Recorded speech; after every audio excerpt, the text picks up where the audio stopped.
오늘은 이 말씀을 가지고 죄에 대해서 여러분과 좀 나누고 싶습니다. 최근에 미투 운동이라는 것이 전 세계적으로 전개되고 있습니다. 나도 당했다 그 얘기죠. 나도 성폭행과 성추행을 과거에 당했다 하면서 당당하게 고백하는 사람들이 여기저기에 나오면서 이런 죄악들이 참 우리 사회 구석구석에 아주 뿌리 깊이 박혀 있다고 하는 것을 실감하게 됩니다. 가해자들 대부분은 자신이 갖고 있는 힘과 지위를 이용해 가지고 약자들을 괴롭히는 사람들이에요. 자신이 한 나쁜 짓에 항거했다가는 무슨 손해를 보게 될지 모른다. 그런 위치에 있는 사람들이기 때문에 감히 이것을 거스리고 대항하고 또 고발하랴 이런 생각에서 이런 죄들을 저질렀습니다. 이런 행위라는 게 그냥 한순간의 실수에 의해서 저질렀다기보다는 욕망을 통제할 줄 모르는 잘못된 습관, 더 나아가서는 그 내면에 뿌리 깊이 심겨진 왜곡된 가치관에 의해서 저질러진 필연적인 죄들입니다. 결국 그 죄라는 것이 상대방에게 씻을 수 없는 상처를 줄 뿐만 아니라 그것이 자신에게 부메랑이 되어가지고 돌아오는 것을 보게 돼요. 여러분, 우리는 이러한 모습들을 보면서 이 죄라고 하는 것이 참 얼마나 무서운 것인가 하는 것을 다시 한번 생각하게 됩니다. 사실 우리 대부분은요, 이 죄라는 걸 너무 과소평가하고 있어요. 감리교를 창시한 요한 웨슬레가 이런 말을 했어요. 나에게 하나님을 경외하고 죄를 무서워하는 사람 100명만 달라. 그러면 내가 세상을 뒤바꾸겠다. 그랬어요. 자, 그 말 속에 담겨있는 의미는 신앙인들조차 죄를 무서워하지 않는 이가 많이 있다 이거예요. 여러분, 죄의 역사는요, 인류의 역사만큼 오래된 것입니다. 아니, 그보다 더 오래된 기원을 갖고 있어요. 자, 우리 로마서 5장 12절에 이런 말씀이 있어요. 그러므로 한 사람으로 말미암아 죄가 세상에 들어오고 죄로 말미암아 사망이 들어왔나니 이와 같이 모든 사람이 죄를 지었으므로 사망이 모든 사람에게 이르렀느니라. 원래 죄는 존재했는데 한 사람을 통로로 해가지고 한 사람 아담이 불순종함으로 말미암아 그것을 틈타서 들어왔고 그 꼬리를 잡고 사망이라는 놈이 또 같이 세상에 뒤따라 들어왔습니다. 그래서 그 죄가 모든 사람들 속에 퍼져나가니까 사망도 모든 사람들에게 이르게 되고 그래서 모든 사람이 결국은 죽고 멸망하게 되었다는 말씀이에요. 자, 우리 인간의 역사를 보면은요, 인간의 역사 역시 죄와 뒤엉켜 있습니다. 사람과 사람이 싸우고 민족과 인종과 종교로 인해서 갈등하면서 급기야는 국가 간의 수많은 전쟁들이 일어났는데 그 배후에 이 죄라고 하는 놈이 있더라 이거죠. 성폭행, 성추행, 성희롱, 간음과 불륜, 동성애, 온갖 성적 타락의 배후에 죄라고 하는 놈이 팔짱을 끼고 있습니다. 거짓 뉴스를 만들고 인권을 짓밟고 폭력과 억압의 배후에 죄라고 하는 놈이 있습니다. 이처럼 한 인간과 가정뿐만이 아니라 한 민족과 인류를 불행에 몰아넣는 그런 사건의 배후에 이 죄가 있다고 한번 생각해 보세요. 죄라고 하는 것은 정말 두려운 존재입니다. 그런데 그 엄청난 파괴력을 갖고 있는 죄가 나에게서 멀리 있는 것이 아닙니다. 이런 모든 것들이 나와는 무관한 멀리 동떨어진 이야기가 아닙니다. 아주 가까이 있어요. 하나님이 가인이 그의 동생 아벨을 죽이기 전에 그 가인에게 준 경고의 말씀이 있어요. 창세기 4장 7절에 보니까 네가 선을 행하면 어찌 낯을 들지 못하겠느냐. 선을 행하지 아니하면 죄가 문에 엎드려 있느니라. 죄가 너를 원하나 너는 죄를 다스릴지니라. 했는데 그만 가인은 이러한 경고를 듣지 못하고 죄를 다스리지 못함으로 동생을 죽이는 최초의 살인자가 됐잖아요. 자, 죄가 문 앞에 엎드려서 나를 노리고 있다. 내 빈틈을 엿본다 이거죠. 여러분, 다 지금 대부분 많이 아파트에 살거나 또는 가정집에 사는데 여러분 집의 문 앞에 낯선 사람이 거기 서성거리고 있어요. 혹여라도 조그만 문을 열면은 그 문틈을 이용해가지고 안으로 들어오려고 지금 틈을 엿보고 있다. 어떤 좋은 사람도 아니고 나를 괴롭히고 불행하게 만들려고 하는 사람이 지금 문 밖에 서서 빈틈을 노리고 있다. 우리가 상상만 해도 섬뜩하지 않습니까? 그런데 그게 바로 영적인 세계, 보이지 않는 영적인 세계 속에서 죄가 바로 우리 앞에서 우리를 그렇게 노리고 원하고 있다 이거예요. 여러분, 죄는 이 거룩한 교회 공동체 안에도 있고 심지어는 예배를 드리는 중에도 역사를 합니다.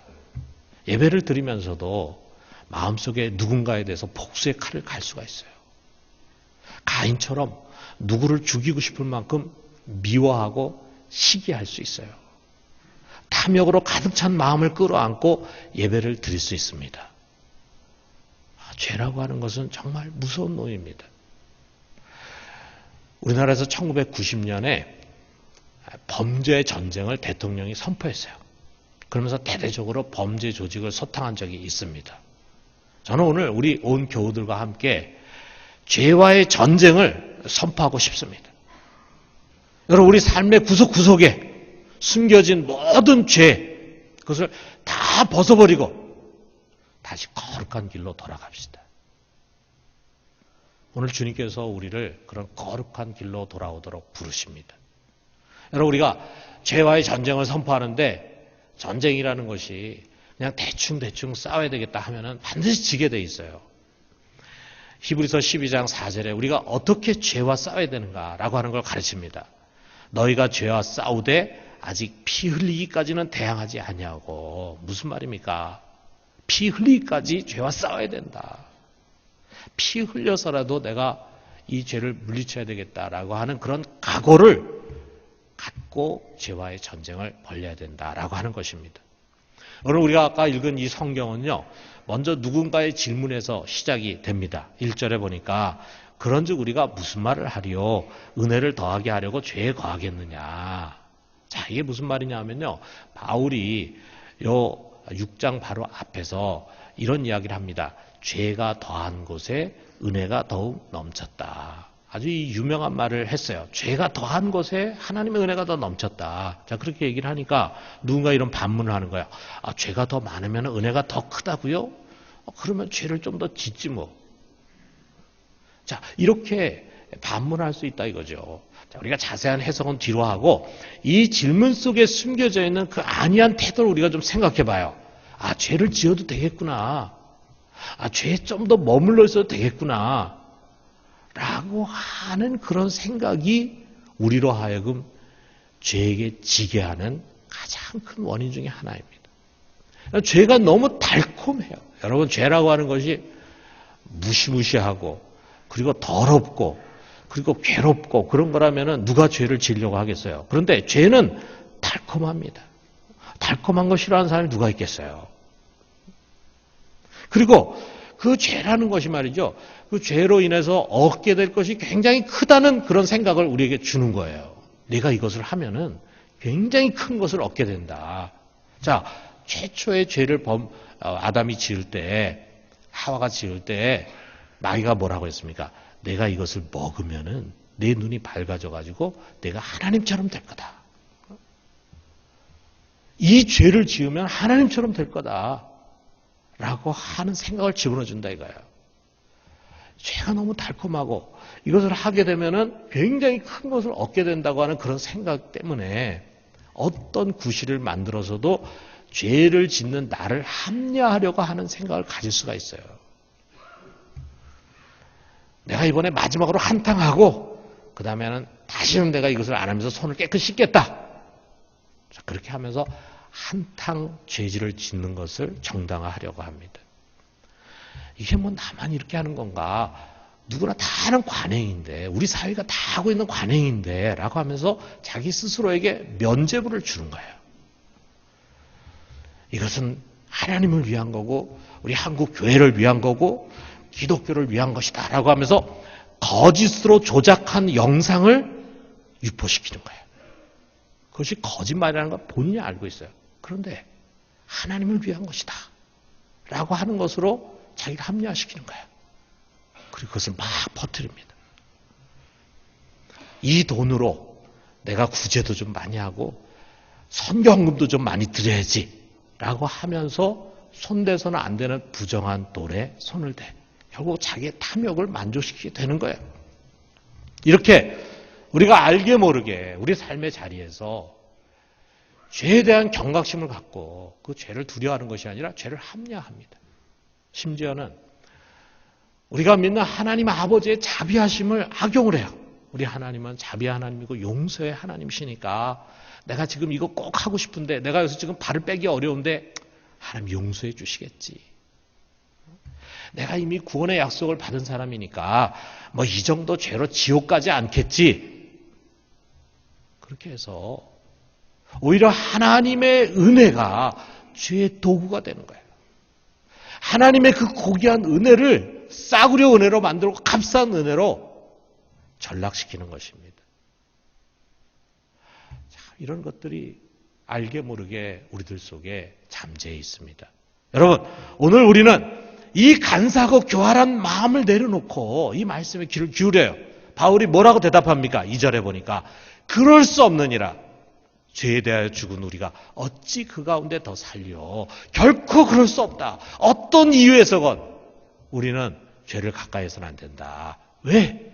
우리는 죄에 대해서 이미 죽은 자들이기 때문이다라는 거죠. 로마서 6장 11절에 이와 같이 너희도 너희 자신을 죄에 대하여는 죽은 자요 그리스도 예수 안에서 하나님께 대하여는 살아있는 자로 여길지어다. 우린 죄에 대해서는 죽은 자고 하나님께 대해서는 살아있는 자다. 자, 무엇에 대해서 죽었다라고 하는 그 말은 그와의 관계가 단절됐다라고 하는 그런 뜻이고, 무엇에 대해서 살았다라고 하는 말은 그와 깊은 관계 속에 있다, 그런 말이에요. 여러분, 우리가 예수를 믿기 전에는요, 우리는 죄에 대하여 살아있고 하나님께 대해서는 죽었습니다. 죄와 하나가 되어 있었고, 그렇기 때문에 하나님과는 완전히 단절이 되어 있었어요. 그런데 우리가 예수 그리스도를 믿음으로 말미암아 거꾸로 됐잖아요. 이제 우리가 하나님께 대해서 살고 죄에 대해서 죽었어요. 하나님과는 하나가 되고, 그리고 죄와는 관계가 완전히 끊어진 것입니다. 옛날에는 죄와 하나였는데 이제는 죄와는 완전히 관계가 끊어지게 됐어요. 자, 우리가 어떻게 이처럼 죄에 대해서 죽은 자가 되었을까? 간단합니다. 우리가 죽었어요. 우리가. 자, 여러분이 좀 이해하기 어려울지 모르지만 우리가 이 말씀 속에 담겨진 깊은 의미를 놓치지 말고 우리가 생각을 해요. 여러분, 우리가 예수를 믿고 세례를 받는다고 하는 것은 예수와 연합을 하는 것입니다. 그것은 그의 죽으심과 연합하고 그의 부활과 연합하는 거예요. 우리 3절에 보니까 무릇 그리스도 예수 합하여 세례를 받은 우리는 그의 죽으심과 합하여 세례받은 줄 알지 못하느냐 그랬어요. 그렇기 때문에 우리가 세례식은 뭐냐? 세례식은 장례식입니다. 예수를 죽어 장사를 지낸 것처럼 그와 연합한 우리도 죽어서 장례식을 치르는 것이 세례식이에요. 여러분, 장례라고 하는 게 뭡니까? 장례식이라는 게 죽음을 공적으로 공포하잖아요. 어떤 사람이 죽었어요. 장례식을 안 치르면 그 사람 죽은 거를 잘 모릅니다. 그런데 그 사람에 대한 장례 공고가 나가고 광고가 나가고, 그리고 장례식을 엄숙하게 치렀어요. 그러면 그 사람이 이제 완전히 죽은 것을 모든 사람, 세상 속에 공포하는 거잖아요. 그런 것처럼 세례식은 뭐냐? 세례식은 우리의 옛사람이 죽었다고 하는 것을 공적으로 선포하는 의식입니다. 여기 지금 세례받은 사람들이 대부분인데 여러분은 이미 한번 죽은 사람들입니다. 여러분의 죽은 그 사람 우리가 옛사람이라고 불러요. 여러분의 옛사람이 있었는데 그 옛사람 다 죽었어요. 그 결과 어떻게 됐습니까? 여기 6절에서 7절에 그것을 가르치잖아요. 우리가 알거니와 우리 옛사람이 예수와 함께 십자가에 못 박힌 것은 죄의 몸이 죽어 다시는 우리가 죄에게 종노릇하지 아니하려 함이니 이는 죽은 자가 죄에서 벗어나 의롭다 하심을 얻었습니다. 자, 우리 옛사람이 예수와 함께 십자가에 못 박힘으로 말미암아 죄의 몸이 죽었다 그랬어요. 죄의 몸입니다. 죄와 완전히 하나가 된 몸입니다. 죄의 DNA로 가득 찬 몸입니다. 죄를 안 지을 수가 없어요. 죄와 벗하지 않을 수가 없어요. 죄에 묶여있지 않을 수가 없어요. 그 몸은 개선되거나 변화될 수 있는 그런 성질의 것이 아닙니다. 그것은 죽어야 합니다.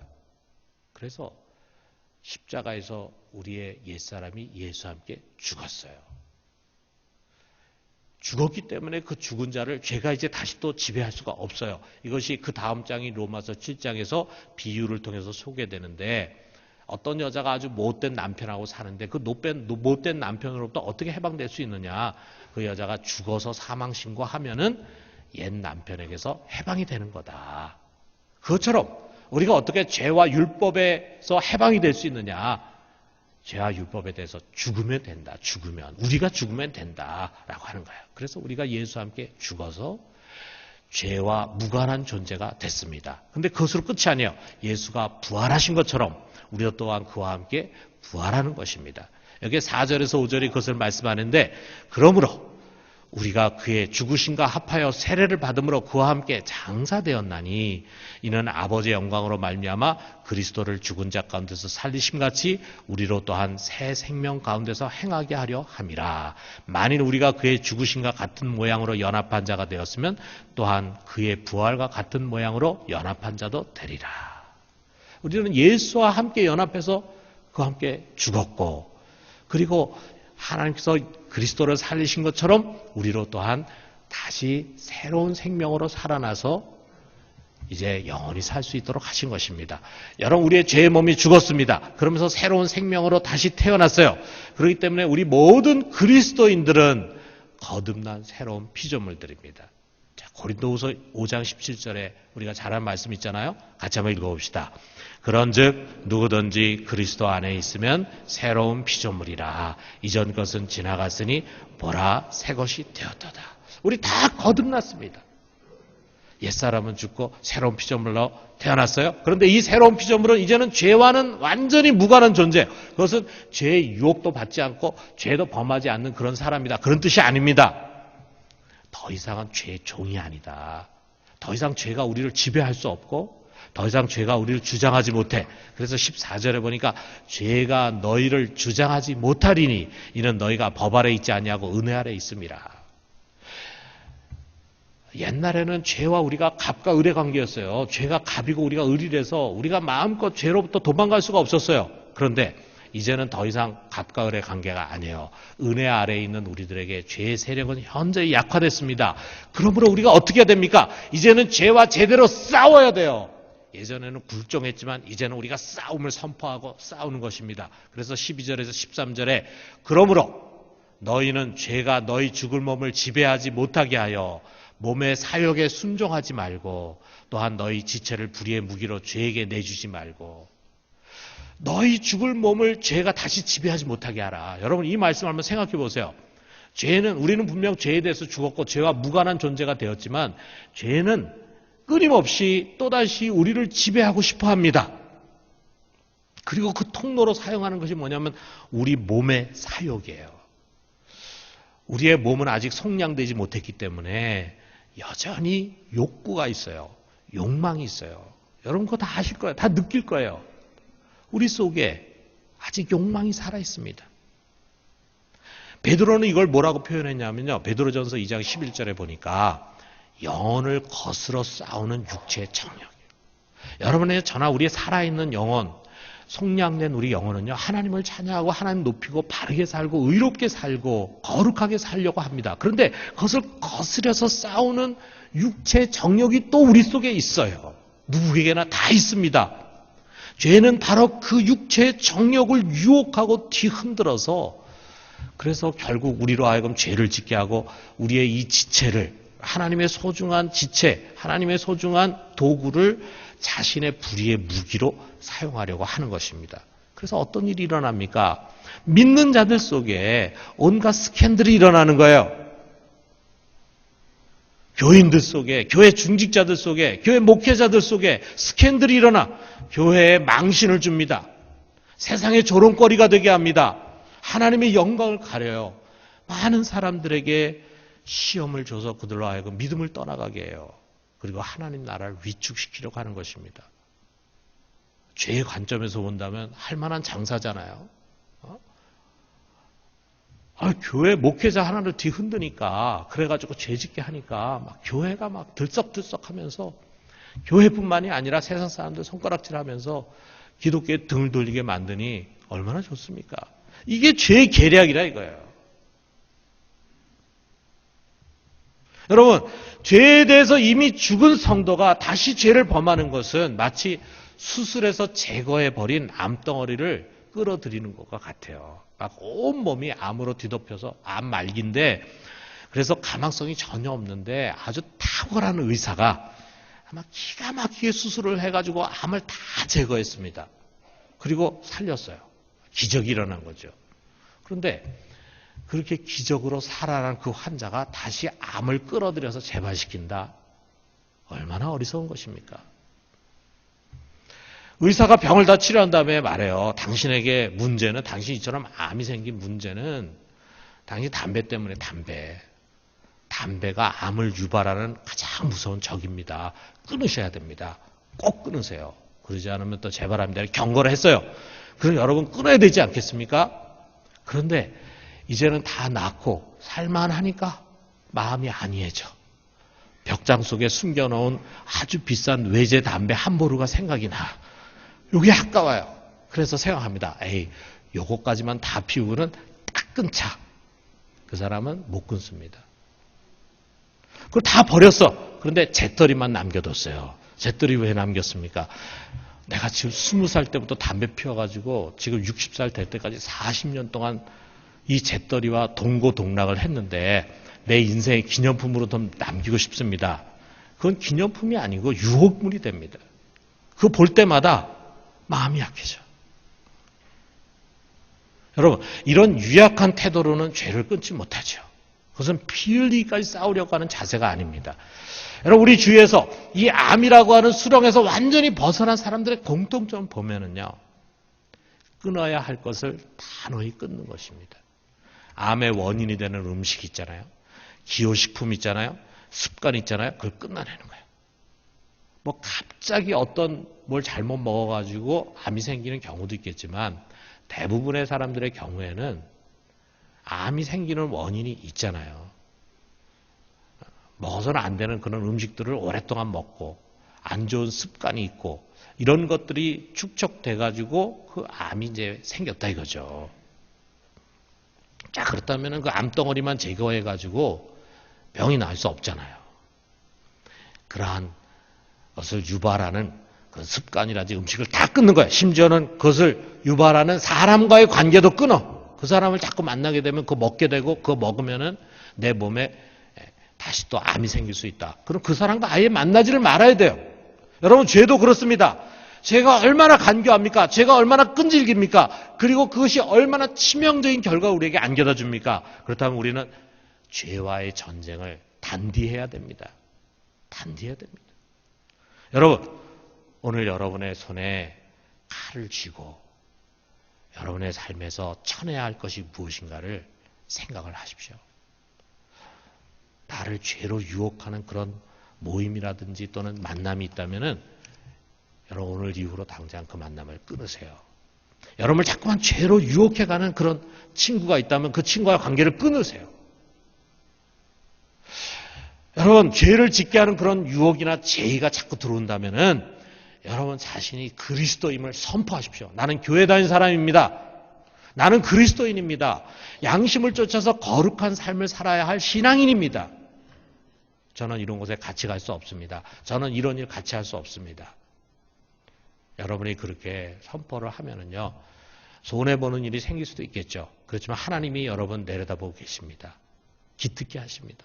하나님이 여러분 기특게 하시면은요, 그보다 훨씬 몇 값절의 축복을 여러분에게 부어주십니다. 사랑하는 성도 여러분, 우리 하나님은요, 좋은 그릇, 비싼 그릇, 그런 그릇을 쓰기보다는 깨끗한 그릇을 쓰십니다. 깨끗한 그릇, 거룩한 그릇, 그것이 하나님 나라의 가장 소중한 의의 무게예요. 그래서 13절 하반절에 이렇게 명합니다. 너희 지체를 의의 무기로 하나님께 드리라. 하나님은 그런 사람 찾으십니다. 그런 사람 통해서 그 일을 하기를 원하십니다. 사랑하는 성도 여러분, 예수 그리스도는 우리로 하여금 죄의 지배에서 완전히 벗어나고 죄와 완전히 단절된 자가 되게 하기 위해서 자기 자신이 죄를 다 짊어지고 십자가를 지셨습니다. 그리고 거기서 자기의 살을 찢기고 피를 흘려서 죄값을 다 치러주셨습니다. 그래서 죄가 다시는 우리를 괴롭히지 못하게 만드셨습니다. 그러므로 이 은혜를 받은 우리들, 죄와의 전쟁을 선포합시다. 여러분, 죄의 유혹이 끊임없이 우리에게 찾아올 것입니다. 그 죄의 유혹 앞에 설 때마다 하고 싶다는 생각이 여러분 마음속에서 계속 일어날 것입니다. 그럴 때마다 내가 만약 이것을 하게 된다면 나는 암덩어리를 내 몸에 받아들이는 것이다. 그 암덩어리가 내 안에 들어와서 무슨 일을 하겠습니까? 가만히 있겠습니까? 가만히 있지 않습니다. 그것은 마지막에 나를 죽이게 만들지도 모릅니다. 여러분, 죄를 짓는 것은 암덩어리를 내 속에 받아들이는 것입니다. 그러므로 올 한 해 동안 우리는 죄와 싸우면서 주님께서 우리에게 요구하시는 거룩한 길로 함께 갈 수 있게 되기를 주님의 이름으로 축원합니다.